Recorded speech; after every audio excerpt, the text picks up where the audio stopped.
ચલ બતાવ કેવી રીતે કરી હતી ભરવાડ યુવકની હત્યા। આ ઘટનામાં થોડા દિવસ પહેલાં ધંધુકામાં જે બપોરે 3 વાગ્યાની આસપાસ શનિવારે ધંધુકા ભડકે બળ્યો હોય તેવી સ્થિતિનું નિર્માણ થયું હતું।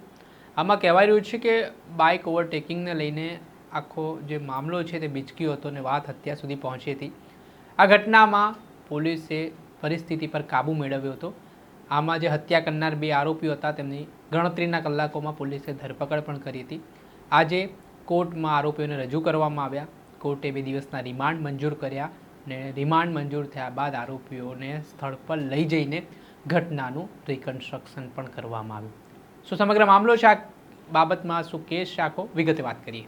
વૈષ્ણવજન તો તેને કહીએ જે પીડ પરાઈ જાનાને રે। નમસ્કાર દર્શક મિત્રો, નવજીવન ન્યૂઝમાં આપનું સ્વાગત છે। હું જો ફૈઝાન।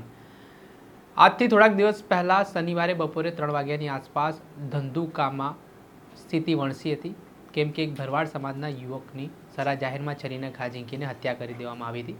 હવે હત્યા પાછળનું કારણ કહેવાય રહ્યું છે કે રિઝવાન મણિયાર નામનો જે આરોપી છે તે પોતાની પત્નીને લઈને ત્યાંથી પસાર થઈ રહ્યો હતો। આ દરમિયાન સામેથી ધર્મેશ ભરવાડ બાઇક લઈને આવી રહ્યો હતો અને આમાં બાઇક અથડાવાને લઈને વિવાદ થયો, બોલાચાલી થઈ। ત્યારબાદ જેમ તેમ મામલો શાંત પડ્યો।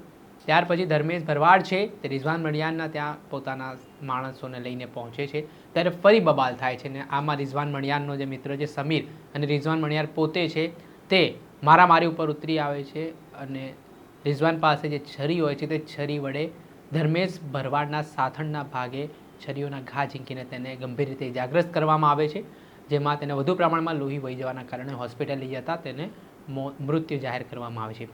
આ ઘટનાથી ધંધુકામાં ભારે રોષ ભરવાડ સમાજમાં જોવા મળ્યો હતો। આના કારણે ઉશ્કેરાયેલા ટોળા દ્વારા હાઈવે પર આવેલી દુકાનોમાં આગચંપી કરવામાં આવી હતી, વાહનો સળગાવી દેવામાં આવ્યા હતા અને જોતજોતામાં સ્થિતિ વણસી હતી। આ ઘટનાને પહોંચી વળવા માટે ધંધુકા પોલીસની ટીમ તાત્કાલિક ઘટના સ્થળે પહોંચી, પરંતુ સ્થિતિ વિકટ બનતા અમદાવાદ ગ્રામ્યની પોલીસનો કાફલો છે તે સમગ્ર ધંધુકાના ફરતે ખડકી દેવામાં આવ્યો અને સમગ્ર સ્થિતિ પર કાબૂ મેળવવામાં આવ્યો।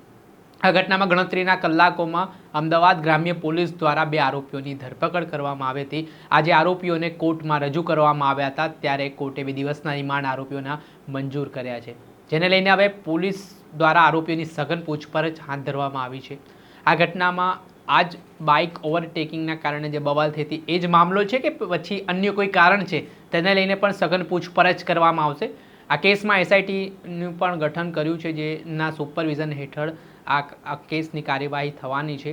ત્યારે આ જે સ્થળ પર હત્યાનો બનાવ બન્યો હતો ત્યાં આજે પોલીસ છે આરોપીઓને દોરડા બાંધીને લઈ ગઈ હતી, જ્યાં આપ દ્રશ્યમાં પણ જોઈ શકો છો કે આરોપીઓ લંગડાતા ચાલી રહ્યા છે ને એ જગ્યા ઉપર જ ધર્મેશ ભરવાડની સરા જાહેરમાં હત્યા કરવામાં આવી હતી।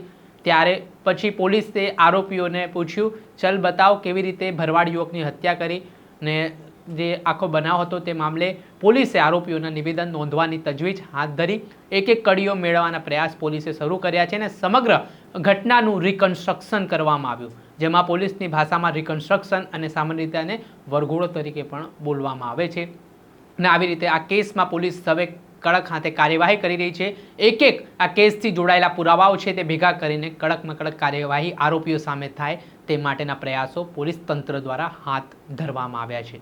દર્શક મિત્રો, આવા જ નવા વિડીયો સાથે આપણે માહિતગાર કરતા રહીશું। આ ઘટનાથી જોડાયેલા પડે પડના અપડેટો આપના સુધી પહોંચાડતા રહીશું, એટલે નવજીવન ન્યૂઝ જોતા રહો।